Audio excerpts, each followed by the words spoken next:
This episode includes details of homicide involving children and self-canceling. If you are sensitive to either of these topics, please do not continue. If you wish to proceed, proceed with caution, as details will be shared involving both these topics. I will also not be using names of anyone who is still living in the area out of respect for their privacy. This is part 2 of 2 murderous Michigan mothers. This mother did her deed the same year that Diane Downs made national headlines just 4 months before. It takes place in Saginaw, Michigan. The year was 1983. A little bit about Saginaw. As the title says, Saginaw is located in Michigan. Michigan was once known as the automotive capital of America. Saginaw was home to at least 5 automotive plants. The plants were the largest employers in the area at the time. Sadly, only a decade later, 3 of those 5 plants would close, and that would be the beginning of those jobs being shipped overseas. The father in this story worked at one of those plants. Normally, I would focus more on the victims in these stories, but in this case, sadly, the victims were too young, so it's going to be more about the mother. Linda Smith was born September 3, 1952 in Saginaw. She graduated from Arthur Hill High School in 1970. After graduation, she was undecided about going to college, so she took a job as an operator at Michigan Bell Telephone Company. She met her future husband at a social function. It is unknown what year or how long they dated before getting married on September 29, 1973. Linda Smith became Linda Gottleber. Her husband worked at Saginaw Steering Gear Plant. The Gottlebers led a very comfortable social life until 1977 when Linda had a miscarriage. She was envious of her friends with children and wondering if her husband blamed her for the miscarriage. She was plagued with doubts about her new job responsibilities. She took time off from her job and sought psychiatric therapy at Saginaw General Hospital. After therapy, life returned to normal for the Gottlebers. On November 11, 1979, she gave birth to Amy Lynn Gottleber. On December 31, 1981, she gave birth to Lisa Renee Gottleber. On Friday, September 2, 1983, Linda's husband returned home from work around 3:30 p.m. to find his 2 daughters, Amy, 3, and Lisa, 1, dead in their bedroom. When he entered the master bedroom, he found Linda unconscious on the bed. He ran to a neighbor's house and phoned the police, and then collapsed with grief. When the police entered the home, it was not ransacked, and the neighbors didn't hear anything unusual. Linda was taken to the hospital. Neighbors who lived around the Gottlebers said the family didn't associate too much with those who lived around them, but from outward appearances they seemed like a lovely family and were good neighbors. There was one couple on the street who were friends with the Gottlebers, and those neighbors said Linda was very friendly and always watched out when the girls got too close to the road and would caution them, but never saw the Gottlebers yell or spank their children. On Tuesday, September 6, 1983, a warrant was issued for the arrest of Linda. She was still under guard at Saginaw General Hospital. The arraignment took place at Linda's bedside. She was accused of strangling her children and was to remain under guard and held without bond. The only details that were released is that the strangulation was done not by hand. She was charged with 2 counts of first-degree murder. The memorial for Amy and Lisa took place on Friday, September 9, 1983, and was held at Bethlehem Lutheran Church, followed by a private family service at Oak Lawn Mausoleum. A preliminary hearing was to be held on Friday, September 16, 1983, but was postponed as Linda had been set for psychiatric testing in Ypsilanti, Michigan, to determine if she would be competent to stand trial. On Tuesday, September 27, 1983, Linda was found incompetent to stand trial, and the judge committed her to the Michigan Department of Mental Health for up to 15 months. The finding released at the time were that Linda had total amnesia and could not recall the events, and she was severely depressed and appeared unable to communicate effectively. Although Linda was still committed, a hearing took place at the Saginaw County Courthouse sometime in November so the judge could hear testimony. A 19-year-old babysitter testified she arrived at the house on September 2nd at about 9:45 a.m. She found a note taped to the door that read, "Something urgent came up, and I couldn't get a hold of you." The door was locked, and when she looked in the garage, she saw that the car was still there. The babysitter sat in her car in the driveway for 90 minutes, then decided to go to a neighbor's house and call Linda, but there was no answer. She went home and tried calling a few more times, but the phone went unanswered until approximately 5 p.m. when Linda's husband answered and told the babysitter what had happened. The following testimonies may be hard to hear. If you are sensitive to child death, please skip forward until you see the plea deal on your screen. Linda's husband testified that when he returned home around 3:30 on September 2nd, he found the house locked and had to pry open a window to enter the home. Once inside, he found the bedroom doors locked. When he was able to open Amy's room, he found both girls lying on Amy's bed, face down with belts around their neck and large pillows covering their bodies. He then entered the master bedroom where he found Linda unconscious. There was a dish with pills and a glass of what smelled like whiskey on the nightstand. Regarding the deaths of Amy and Lisa, the pathologist testified that the cause of death was suffocation, mostly by smothering, but also by strangling.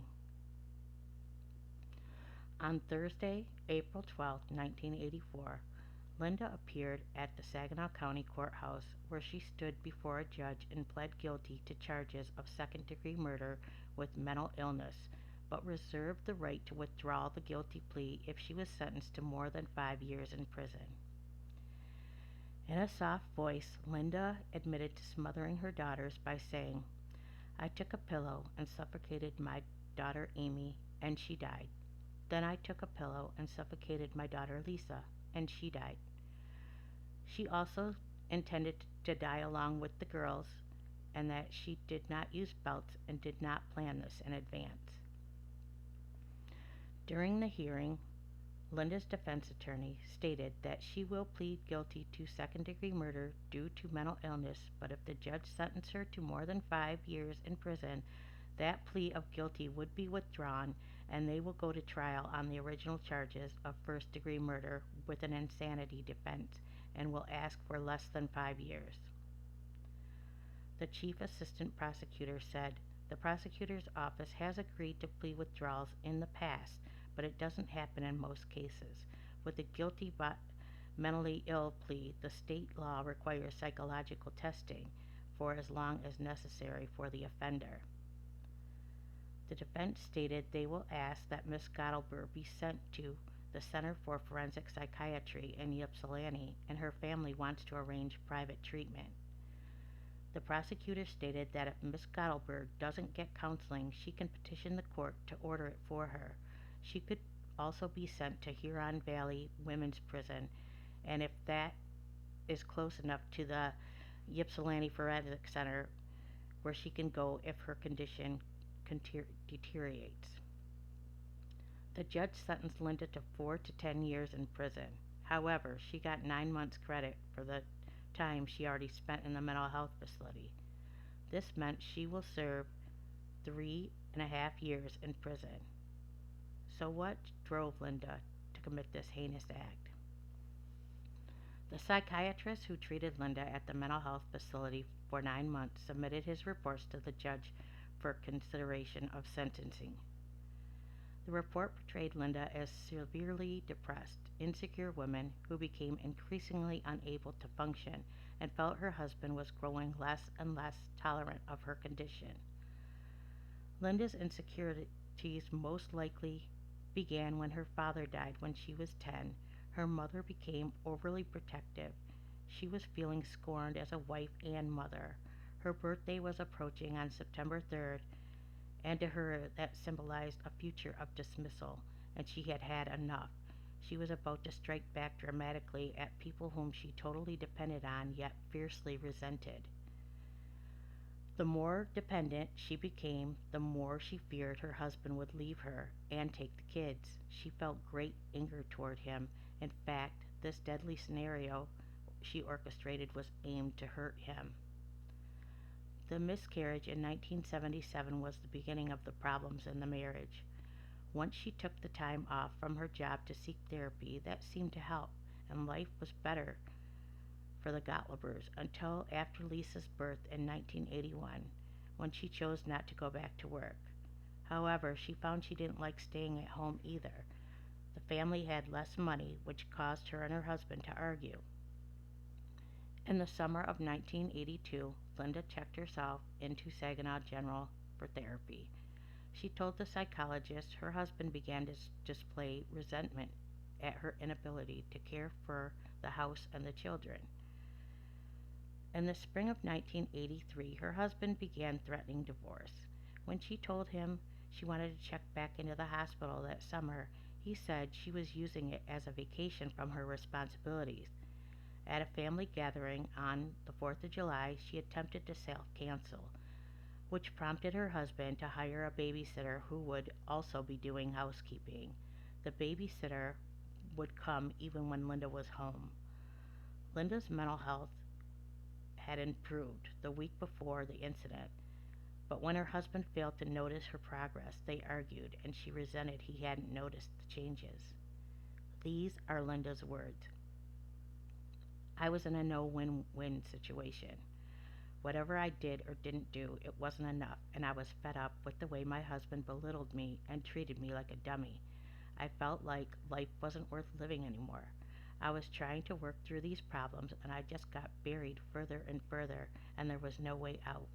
I wanted to end my own life and my daughter's because I couldn't leave them behind. They'd be better off with God. I looked at it as a mercy killing. The morning of the incident, after her husband left for work, she locked all the windows and doors and committed the act and washed some pills down with alcohol. Linda's husband spoke next about his attitude toward her mental illness, stating, "When you're under pressure, you say things you don't mean." He added if he meant what he said, he wouldn't be here in court supporting her. She needs me, and I'll be staying with her. Fast forward to the following year, in July of 1985. It seems Linda's husband had changed his mind and filed for divorce while Linda was still incarcerated. In June of 1987, he got remarried. Linda served 2 years in the Huron Valley Women's Prison from 1984 through 1986. While there, she earned a degree from Delta College. In October 1986, she was released on parole. In 1987, Linda began working at Central Michigan Railroad in Bay City, Michigan. In 1988, she was released from parole and was free from all her legal troubles. On April 6, 1992, Linda got remarried and was now Linda Hooverman. It is unclear when and where she met her second husband. He had gotten divorced from his first wife in 1990. It was now the year 2000. Linda had worked for Central Michigan Railroad for 13 years, which was now owned by Straits Corporation. A co-worker had found out about her past and went to the manager about it. Seems Linda failed to mention that her conviction on her job application. Remember, she was hired in 1987, but was still on parole until 1988. The managers assured her it would not affect her employment. The first week of September 2000, Linda comes into work to find a newspaper article about her conviction along with the obituaries of her daughters on her desk. September 10, 2000. Linda went to visit her mother earlier in the day. She was supposed to attend a family birthday party at 3:30. When Linda failed to show up, her husband reported her missing at 7 p.m. September 11, 2000. A body is found at the base of the Mackinac Bridge. Emergency workers found the body near the north pier of the 5-mile span. State police discovered Linda's abandoned car on the bridge. September 14, 2000. Linda's funeral was held at W.L. Case Funeral Home, and she was buried in Roselawn Cemetery. The Straits Company president closed the office and allowed the employees to attend. He was quoted as saying, "It's sad. It has taken a toll on our office." He remembered Linda as always having a smile on her face and that she was very well liked. September 25, 2000. An internal investigation began within the Straits Corporation to find out who was responsible for placing the newspaper on Linda's desk. A retired FBI agent turned private investigator based out of Saginaw began questioning employees. The co-worker who informed the company of Linda's past was admonished at the time by the company president and told her never to speak of it again. During the internal investigation, that same co-worker was signaled out and questioned by the investigator for 90 minutes in an office within the company. Due to this questioning, the employee cited that she had post-traumatic stress disorder and left on medical leave. March 2001, a lawsuit was filed against Straits Corporation and the private investigator by the employee, who was still out on medical leave since September 25th of 2000.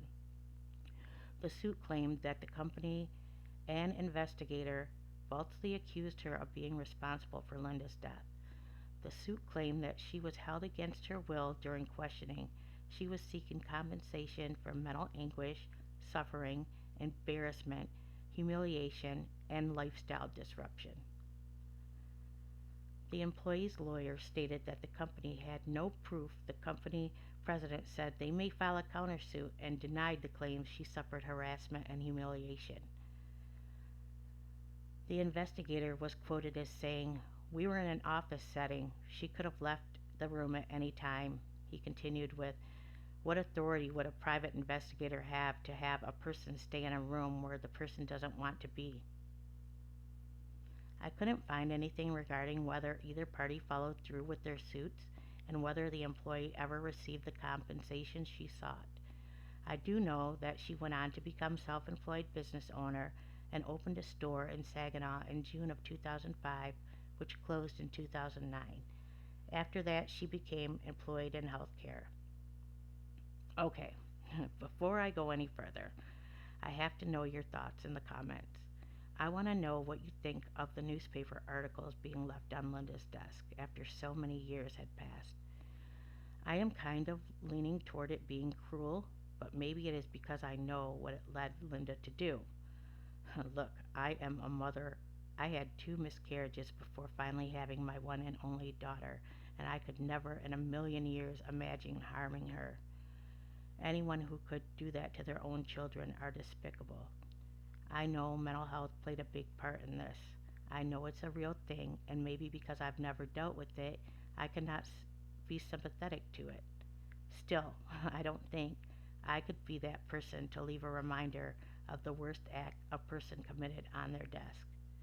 There are some people I have already told stories about or am preparing to do stories about that I might have thought about doing something like that. But for some reason, I have a hard time with how this all played out. I really don't know why. I feel some small, very small amount of sympathy for Linda. Is that weird? Now it's time to remember Amy and Lisa, the 2 daughters who never got to grow beyond toddlers, a father and family who never got to see Amy and Lisa achieve all of life's milestones. May they rest in peace, and I hope the surviving family members have found a little bit of peace after all these years. This concludes the tragic tale of the mother who was overcome with mental illness and unfortunately took 2 beautiful souls from the world. When her past came back to haunt her, she finally succeeded in leaving the earth in the manner she had tried at least 2 times before. Thank you for listening, and I will catch you on the next video.